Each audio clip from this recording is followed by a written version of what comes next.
3 tyre में होता है। फर्स्ट टायर में ऑनलाइन टेस्ट यानी कि सीबीटी कंप्यूटर बेस्ड टेस्ट होता है, इसमें एमसीक्यूज टाइप क्वेश्चंस पूछे जाते हैं। सेकेंड टायर में आपका डिस्क्रिप्टिव पेपर होता है, इसमें आपका रिटन टेस्ट होता है। थर्ड जो टायर है इसमें आपको कंप्यूटर स्किल बेस्ड टेस्ट होता है और टाइपिंग टेस्ट होता है। सभी कैंडिडेट्स का सेम नहीं होता है, इसमें अलग अलग होते हैं अलग अलग पोस्ट के लिए। टायर फर्स्ट में जान लेते हैं कि यह एक प्रकार का ऑनलाइन टेस्ट होता है जहां पे 4 सब्जेक्ट्स के ऊपर एमसीक्यूज प्रश्न दिया जाता है और हर सब्जेक्ट में कुल 25-25 क्वेश्चंस होते हैं और हर सब्जेक्ट में 50-50 मार्क्स के होते हैं और यह मान सकते हैं कि 100 प्रश्न हैं उसमें 200 नंबर दिया जाता है और इसका समय है 1 घंटा। लेकिन सबसे ज्यादा ध्यान देने वाली बात यह है कि इसमें निगेटिव मार्किंग होती है। इसमें आपको जवाब देने समय ध्यान रखना होता है कि आप जो प्रश्न बना रहे हैं वो सही और सटीक हो, क्योंकि इस पे हर गलत पे आपको 0.5 नंबर डिडक्ट किए जाते हैं। टायर 1 का सिलेबस कुछ इस प्रकार है। जनरल इंटेलिजेंस के लिए 25 क्वेश्चन 50 मार्क्स का, जनरल लैंग्वेज 25 क्वेश्चन 50 मार्क्स का, क्वांटिटेटिव एप्टीट्यूड 25 क्वेश्चन 50 मार्क्स का, जनरल अवेयरनेस 25 क्वेश्चन 50 मार्क्स का। चारों सब्जेक्ट्स है यहाँ पे 25 क्वेश्चंस दिए गए हैं सभी में और 50-50 मार्क्स के यहाँ पे पूछे जाते हैं। अगर हम क्वालिफाइंग मार्क्स देखें तो आपको यहाँ पे 33% होते हैं।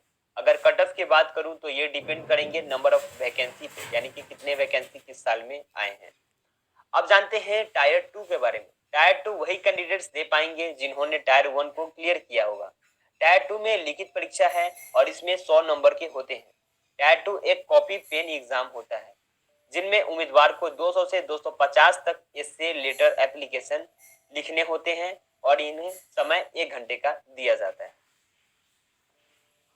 अब टायर 3 को जान लेते हैं। टायर 3 में टायर 1 और टायर 2 को क्वालिफाई करने वाले को बुलाया जाता है। यह किसी प्रकार का परीक्षा नहीं होता है, इसमें कैंडिडेट्स के टाइपिंग स्पीड और इंटरव्यू टेस्ट लिया जाता है। जो कैंडिडेट्स इन 3 स्टेज को पार कर लेते हैं उन्हें एसएससी सीएचएसएल के विभागों में जॉब मिल जाती है। ये लास्ट टायर में सभी कैंडिडेट्स को अलग अलग टेस्ट देने हो सकते हैं। अब जान लेते हैं चयन प्रक्रिया यानी कि चयन प्रक्रिया मेरिट लिस्ट के आधार पर किया जाता है और मेरिट लिस्ट डिपेंड करेंगे आपके मार्क्स पे। अब जान लेते हैं टाइप्स ऑफ पोस्ट यानी कि इसके अंदर कितने पोस्ट होते हैं। तो सबसे पहले है data entry operator DEO, lower division clerk LDC, junior secretariat assistant JSA, postal assistant PA, sorting assistant SA और लास्ट है कोड अलर्ट। ये पद है जिनमें आप एसएससी सीएचएसएल केंद्र सरकार के अंतर्गत अलग अलग डिपार्टमेंट में भर्ती की जाती है। अब जानते हैं कि एसएससी सीएचएसएल परीक्षा में आयोजित कब किया जाता है यानी कि फॉर्म कब भर सकते हैं। तो एसएससी सीएचएसएल परीक्षा एक हाई कॉम्पिटिटिव परीक्षा साथ साथ एक बेहतर परीक्षा माने जाते हैं, क्योंकि इस परीक्षा में जो नौकरी मिलते हैं हाई प्रोफाइल के जॉब होते हैं और प्रमोशन भी बहुत जल्दी मिल जाती है। इस परीक्षा का फॉर्म जनरली नवंबर से दिसंबर के आसपास होता है।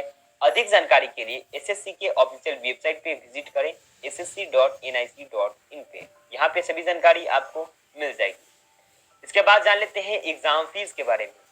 यह परीक्षा में आवेदन शुल्क 100 रुपए लेते हैं मेल कैंडिडेट्स के लिए, जनरल और ओबीसी कैटेगरी वालों के लिए, और बाकी उम्मीदवारों और फीमेल कैंडिडेट्स के लिए शुल्क माफ है। अब जान लेते हैं कि एसएससी सीएचएसएल का जॉब प्रोफाइल कैसा होगा।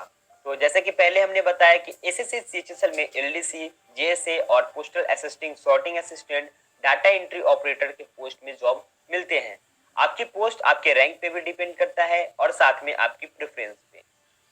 दोस्तों अब आप कहेंगे कि सब कुछ तो बता दिया लेकिन इसमें सैलरी क्या क्या। तो एसएससी सीएचएसएल एग्जाम के लिए हर साल लाखों की तादाद में उम्मीदवार हिस्सा लेते हैं और एसएससी सीएचएसएल एक सेंट्रल गवर्नमेंट द्वारा आयोजित की जाने वाला एग्जाम है। ऐसे में इसके सैलरी भी काफी अच्छे दिए जाते हैं। लोअर डिवीजन क्लर्क के लिए जो कि एलडीसी होता है उनके लिए 19,900 से लेकर 63,200 तक, और जूनियर सेक्रेटरी असिस्टेंट के लिए इन दोनों में भी सेम है, और पोस्टल असिस्टेंट पीए के लिए 25,500 से लेकर 81,000 तक, सॉर्टिंग असिस्टेंट में भी सेम है, डाटा एंट्री का भी सेम होता है, और डीईओ ग्रेड ए के थोड़ा सा ऊपर नीचे हो सकता है, क्योंकि इसकी जो सैलरी है डिपेंड करेंगे कि आपकी जॉब लोकेशन पे, आपके पोस्ट पे और आपका एक्सपीरियंस पे भी। तो सभी अलग अलग आपके वेबसाइट वगैरह पे आप देखेंगे तो अलग अलग देखने को मिल सकता है। 10+2 के लेवल के हिसाब से सीएचएसएल एक बहुत ही अच्छे सैलरी दिए जाने वाला जॉब है।